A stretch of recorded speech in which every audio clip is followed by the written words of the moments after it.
Cada martes indagamos en la cultura, la sociedad y la política de Chile y el mundo, desde la perspectiva del sociólogo y académico de la Universidad de Chile, Alberto Mayol.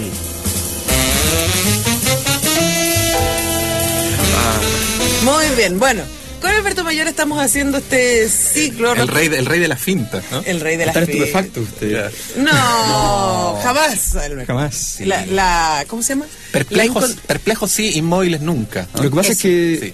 ¿por qué digo que está estupefacto? Porque como tal algún tema que considero tan grave como lo de Hidroaicén, he decidido que efectivamente hoy día, en vez de hablar de Hidroaicén, que están todos hablando de eso, Sigamos con otro tema. Y que en definitiva es el tema del día, la semana, en fin. Pero este otro tema a mí me parece que es tan o más grave incluso, ¿ya? Pero es más raro nomás. Ajá. A ver, la semana pasada lo anunciamos más o menos, ¿eh? Dijimos que estábamos frente a un tema que es el tema de los créditos universitarios con aval del Estado. Entendamos un poco en qué consiste. El Estado financia educación a partir de becas fundamentalmente, pero se buscó una fórmula de apoyar a quienes estudian, que normalmente no tienen puntajes tan altos y por tanto no acceden a becas, Sí. a través de un crédito con aval. Como no pueden tener aval de sus padres, en fin, tienen aval del Estado.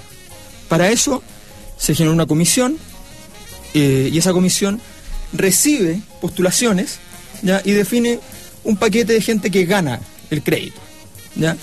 Y después se lo vende a los bancos, ¿ya? Tan simple como eso. Se los vende. Entonces, en esa transacción hay una ganancia. No, es simplemente un traspaso al banco en el sentido de decirle, tengo estos créditos, este paquetito de gente que está endeudada, o sea, que quiere endeudarse, ¿ya? Y usted lléveselo y está avalado por mí en un 60, 70, 80, 90%. Claro. ¿Ya? Entonces, ¿qué pasa? Nosotros decimos, bueno, esto normalmente es un negocio porque, claro, la persona va a pagar un poco, si no puede pagar el Estado cubre, el Estado tiene herramientas para poder descontarle de los impuestos en el futuro eventualmente alguna deuda que quede a la persona. O sea, parece una herramienta más o menos razonable, ¿ya? Pero analicemos un poco la herramienta porque analizando los datos me encontré con algo que es casi desquiciante, ¿ya?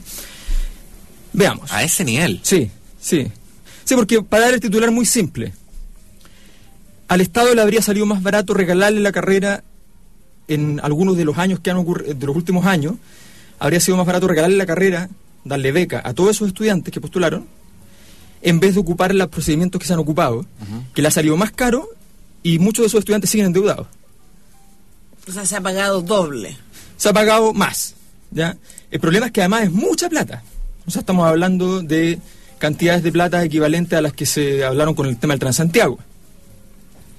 Todas legales, solo que absurdas. A ver, No es la primera vez que se ¿Ya? ponen. la legalidad O se sea, torna estamos- absurda. A ver, veces se les pone explico, absurdo. mire. ¿Cómo funciona? La ley es una herida absurda. ¿Cómo funciona esto? La comisión está del Estado va y dice, mire, que la comisión ingresa, le dice, mire, bueno, a los bancos aquí tengo los paquetitos de crédito, ¿ya? ¿Cuál se lleva usted? En fin, me llevo tal. El problema es que los bancos dijeron, no, pero es que esto es muy riesgoso, ¿ya? Sin tener análisis de riesgo, porque no se ha hecho análisis de riesgo, ¿ya? Esto es muy riesgoso. Las universidades privadas, que son las principales beneficiarias de todo esto, se negaron, ¿ya?, a hacer análisis de riesgo de ellas mismas, que es un análisis muy barato, cuesta 3, 4 millones de pesos, que se va a hacerse un autoanálisis de riesgo para ver si los paquetitos que están enviando de sus alumnos son de mayor o menor riesgo a partir de distintas variables, que pueden ser algunas de ingresos y otras educacionales, en fin, ¿ya? Se negaron a hacer análisis de riesgo, por tanto los bancos dijeron además, bueno, pero yo no ¿cómo me garantiza esto? Entonces el Estado le dijo, mire, hagamos lo siguiente, yo le paso el paquetito y usted me revende a mí, ¿ya? Usted me revende a mí hasta la mitad de ese paquetito. O sea, de estos paquetes de estudiantes que yo le pasé, yo Estado, el banco va y me dice, ya, yo le devuelvo a usted la mitad a un precio determinado que lo vamos a fijar aquí mediante un proceso de licitación y qué sé yo. ¿Y por qué el Estado compraría de vuelta? Compra de vuelta eso porque así el banco tiene interés en entrar al negocio porque le entra plata fresca, digamos. Entonces, evidentemente, se eliminan los riesgos. Y como se eliminan los riesgos, ¿ya? Aparecen los bancos. Aparecen los bancos y aparece la plata Sí, para claro, los estudiantes. Claro. Entonces, Pero el Estado está poniendo plata fresca. claro. El punto es cuánto es ese monto. Porque ese es el punto. El punto es que ya puede que haya un estímulo, que haya una fórmula que permita que aceitar un poco el sistema. El punto es que la gravedad de todo esto radica en cuando llega el año, que es el año 2009, ¿ya? En el cual la plata sumada de todo lo que el Estado pagó avalando créditos, más la plata que pagó haciendo este anticipo, digamos, a cuenta de riesgo, ¿ya? A los bancos, ¿ya? Suma más que todo el monto de los créditos aprobados, es decir, de todo el monto de las carreras. Y por tanto habría salido más barato regalarle la carrera a los estudiantes chilenos, Que van a seguir pagando sus carreras. que van a seguir pagando sus carreras, o al menos parte de ellas, ¿ya? Que haber hecho todo este procedimiento en el cual las universidades privadas tienen garantías y montos espectaculares, ¿ya? Y los bancos tienen garantías y montos espectaculares. Entonces, la pregunta ahí es, ¿eso es torpeza o es negociado? No, eso no es torpeza, dejémoslo claro, porque no puede haber alguien tan torpe, ¿no? O sea, ni el peor administrador público, ni el peor servidor público podría inventar algo así. Tampoco es corrupción. Hoy día es especialmente sensible ese tema, bien, pensando que llegó la devolución de impuestos y que a algunos de nosotros no nos llegó entera. Exacto. Entonces uno dice, ¿dónde está mi dinero? Ahí está. Algunos como ustedes no les llegó entera. Ja, ja, ja. Ah, yo no la he visto. Voy a tener que mirar. Sí. La verdad es que claro, aquí hay un punto que tiene que ver con no con la torpeza, pero sí con el absurdo.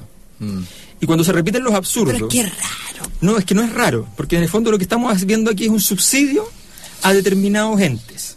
Por un lado, las universidades, fundamentalmente las privadas, voy a decir, ¿dónde se concentran fundamentalmente estos montos? ¿En qué universidades o institutos profesionales? Fundamentalmente, en la Universidad Andrés Bello, y su miembro del mismo grupo, Universidad de las Américas, el DUOC, la Universidad Santo Tomás, la Universidad San Sebastián, el INACAP y la Universidad Autónoma de Chile, que han tenido crecimiento exponenciales, porque además es muy divertido ver por los años. Yo tengo aquí los datos, y uno puede ir viendo, por ejemplo, el año 1, cuando alguna universidad no habían entendido esto y 0 pesos habían pedido. Y de repente empiezan a pedir y a encontrar la mina de oro esta, y llegamos a montos, y aquí viene la parte todavía más impresionante, llegan a montos que son muy próximos a los montos que el Estado le entrega ya, a las universidades públicas. O sea, es un subsidio tan importante que llega a ser de monto equivalente a, por ejemplo, el aporte fiscal indirecto que reciben las principales universidades del país, la Chile, la Católica. ¿Ya? Que digamos que ese aporte fiscal indirecto tiene que ver con el apoyo que se le da a estudiantes según puntaje. Por puntaje, fundamentalmente. Becas, etcétera. Entonces, pero además, en el... Que es exactamente hoy día lo que se está peleando desde el Ministerio de Educación, digámoslo. Sí, claro. Que ese beneficios indirectos también vayan a las universidades privadas. Ya están yendo. Y hay montos anuales que se aproximan incluso al aporte fiscal directo que tiene, que por ejemplo son un poco más de la mitad del aporte fiscal directo que tiene la Universidad de Chile. Pero, ¿sabéis que, Alberto? Yo no puedo creer. ¿Cómo me dices que no es corrupción? A ver, porque para que haya corrupción tiene que configurarse el delito, digamos. ¿Ya? Y aquí todo esto en un marco legal. El marco legal dice que efectivamente está la ley para poder hacer esto y para poder hacer esto otro. Está todo esto configurado. Ya, pero volvemos de nuevo a lo legal y lo legítimo. Exactamente. O sea, aquí estamos frente... Pero aquí se nos repite en Chile una serie de cosas que tienen que ver... Cuando nosotros decimos aquí hay un déficit institucional, decimos eso como si faltara algo. Y en realidad el déficit institucional es el correlato de algo que sobra, que es la voluntad de transferir recursos a ciertos sectores, ¿ya? Y de apoyar cierto tipo de articulación del país. Porque, para decirlo muy resumidamente, aquí la ecuación está clara, ¿no? Pierden los estudiantes, pierden las universidades, gana la banca. Y las universidades privadas. Y ganan las universidades privadas. Y ganan las universidades privadas. Claro, porque esto es mucha plata para educación, que no se va a educación en rigor, que no se va con un proyecto claro, que se va a financiar normalmente universidades que, digámoslo simplemente, son universidades de rango menor, y por tanto no potencian lo que es el concepto de universidad, ¿no? O sea, una universidad que tenga investigación, extensión, que fomente las artes, que fomente el desarrollo del país, que se preocupe de los problemas públicos, en fin, esto no es así, O sea, estas no son universidades que se han destacado por hacer los informes más importantes para el futuro de Chile, ¿ya? No están abriendo el camino, claramente. No están abriendo el camino. Entonces aquí estamos hablando de plata donde se subsidia a esas universidades, plata fresca, además, aparte, para los bancos, además del crédito, otra plata inventada para los bancos, ¿ya? Que nos hace entender muchas veces cómo el sistema financiero chileno en plena crisis mundial tenía utilidades del 40%. ¿Ya? Y estamos hablando de montos que son siderales. O sea, traten de calcular en sus casas el monto acumulado, ¿ya? De los valores pagados, o sea, de los créditos, son de 30.000 millones de UFs. ¿Ya? No puedo. No pueden. No pueden. O sea, estamos hablando son demasiados ceros en mi cabeza. Estamos hablando de... mucha plata. Claro, o sea, estamos hablando de 1.000 millones de dólares. O sea, estamos hablando de esas cifras. Por eso estoy diciendo que esto es del tamaño del Transantiago, ¿ya? Es también una, comillas, torpeza, ¿ya? Pero una torpeza aquí que es voluntaria. O sea, aquí se quiere favorecer a cierta articulación. Y aquí el problema entonces, ¿cuál es la relación? Cuando nos dicen, la educación es imposible darla gratis, no es imposible. Hay plata para eso. Hay plata para eso. O sea, hay plata para esto, por favor, ¿ya? Hay plata para dar educación gratis por lo menos una parte importante del país. ¿Ya? Porque aquí podríamos perfectamente ¿Pero entonces... ¿por qué? Pero es que todavía no me cabe en la cabeza, Alberto, ¿por qué se hace de esta manera y no de la otra? Porque finalmente aquí lo que impera, este es el momento en que aparece esta palabreja a esta altura, que es el modelo. O sea... La lógica del modelo. La lógica del modelo. Tú no puedes... O sea, regalar plata hoy día ya el concepto de regalar lo transforma en algo banal, digamos. Sí. Pero le está regalando la plata a los bancos. Bueno, pero es que regalarle plata... No. Ahí tiene otro nombre. Eso es el fomento del desarrollo. Exactamente. Pero es regalar plata. Es regalar plata sin un sentido, además que esta es plata para educación, que no pasa por educación, que no tiene nada que ver con educación, porque esto en definitiva son transferencias para cualquier cosa. Claro, eso son transferencias financieras en definitiva, ¿ya? Y que en definitiva quedan por fuera del mundo de la educación. ¿Ya? Esto está en un documento que tiene un nombre. Pero además eso llega a la gente que tiene más plata. De nuevo. Sí, claro. No, pero espérate, aquí hay un dato que siempre hay que volver a mencionarlo, no hay que perder la capacidad de asombro con este tipo de cosas. Son instituciones sin fines de lucro, que no tienen utilidad. Claro, que no tienen utilidad. Sí. Mira, el documento en el que está esto se llama Informe de Pasivos Contingentes 2010. ¿Y eso quién lo publica? Usted lo habría encontrado, Dirección de Presupuesto. Ya.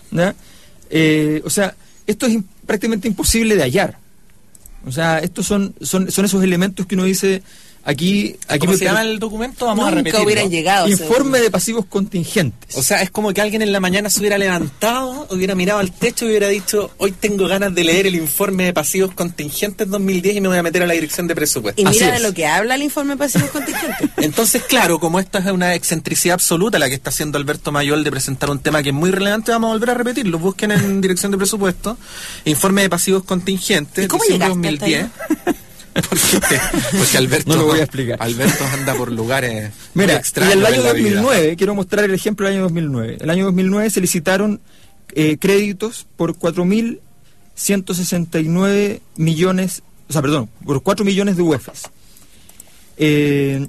Y el monto de los créditos comprados fue de 2 millones de UF, casi 3 millones, y la suma de estas dos cosas, ¿ya?, es menor que el monto total que finalmente el Estado pagó para todo esto. O sea, en definitiva, insisto en esto, se puede perfectamente, ¿ya?, financiar todo esto, que además en todo caso si se hiciera tal cual, o sea, si estas mismas carreras, estos mismos estudiantes se les diera gratuitamente esto, no funciona, sería una gran crisis política, porque estamos hablando de un fomento al ingreso a universidades de menor nivel, fundamentalmente. Todas las universidades reciben plata de esto, pero las principales son universidades de menor nivel, son puntajes que quienes tienen 500, 600 puntos estarían indignados, porque son puntajes que muchas veces, el puntaje corte es 450 puntos, por tanto quienes obtienen 580 puntos y no pueden quedar... Pero exactamente lo contrario a lo que se dice de apoyar a los mejores. Es que es todo lo contrario. Ya, pero entonces, ¿por qué no se hace bien? Es que eso es la parte que yo no puedo entender. Pero ahí ya el tema no es de ilegalidad o legalidad, porque aquí hay un discurso oficial en el tema educacional que es un discurso deliberadamente falaz. O sea, un discurso que habla de fortalecer la educación pública, pero que hace conscientemente todo lo contrario. Un discurso que habla de favorecer la excelencia cuando en estricto rigor favorece el negocio y no el desempeño ni el apoyo a los más capaces. Un sistema que no reproduce meritocracia. Además. Exactamente. ¿Y qué tan distinto es esto a varias de las otras cosas que pasan? ¿Qué tan distinto es esto a lo que pasa con Hidroaicén, donde la legalidad se está satisfaciendo, ¿ya? Pero resulta que hay una serie de elementos de lo que son las definiciones básicas de una sociedad que no están en juego siquiera, o sea, ni siquiera se han logrado discutir adecuadamente a nivel de la clase política y que no se hacen cargo entonces de esos problemas? ¿Qué tan coherente es ese discurso? Aquí en definitiva lo que hay es un modelo en el cual se aporta, se fomenta, se apoya a la actividad empresarial en todas sus formas, ya sea en este caso las universidades y los bancos, se apoya eso. Y para apoyar, en el fondo, son procedimientos de subsidio. Para decirlo muy en simple, el año pasado, ¿ya? Cuando el Banco Central intervino el precio del dólar, ¿lo hizo para qué? Para favorecer a los exportadores. Sí, pero claro. ¿Ya? Y sería mucho más barato sincerar y decir, ¿sabe qué? Le voy a dar un subsidio a los exportadores porque están pasando un momento muy complicado. ¿Qué es lo que hace Estados Unidos, por ejemplo? ¿Qué es lo que hace Estados Unidos? Pero mucho más barato. Y además te conseguís los votos. Bueno, fíjense que ayer mismo conversábamos, sé que no nos queda tiempo, este tema con el senador Pizarro, el tema de Hidroaicén. Y él decía, bueno, estos proyectos se hacen para que no les suban las cuentas a la gente. Entonces nosotros le decíamos, pero ¿no es más fácil subsidiar directamente las cuentas como se hace con el agua? Oye, nos tenemos que despedir, pero ha generado bastante impacto entre nuestros auditores y preguntan, ¿dónde se encuentra el informe? No, es cosa que pongan en Google el informe de pasivos contingentes, bueno, en la página de Dirección de Presupuesto. Dirección de Presupuesto, de Gobierno. Sí, en el informe se llama Informe de Pasivos Contingentes 2010. Informe de Pasivos Contingentes 2010, lo ponen en Google, deberían poder bajarlo. Alberto no modula muy bien como yo, que soy un hombre de radio. Claro. De informe de pasivos contingentes. Pasivos. Porque hemos estado bien pasivos ante estas cosas, digámoslo. Sí. Pero muy contingente. Ya, nos vamos, gracias Alberto. Sí, es como Hidroaicén, pasivos contingentes. Qué miedo. Fin. Tengo ganas de un ñandú de llorar. hoy día. Meter la cabeza. Vamos y volvemos.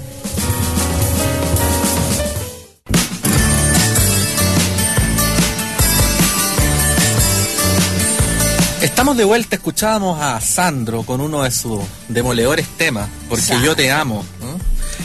Y ahora vamos a entrar en algo que les habíamos contado a través de esta conversación, de esta entrevista. Queremos testimoniar un sentimiento que es personal de Antonella y mío, pero que me imagino que también es compartido por muchísima gente, de admiración, de respeto por la historia muy importante de la población La Legua, por la contribución que han hecho a luchas muy importantes en nuestro país, por la lucha de la dignidad de los trabajadores, por la lucha de la dignidad en la vivienda, en algún momento fundacional también, y por la lucha contra los abusos y contra la dictadura.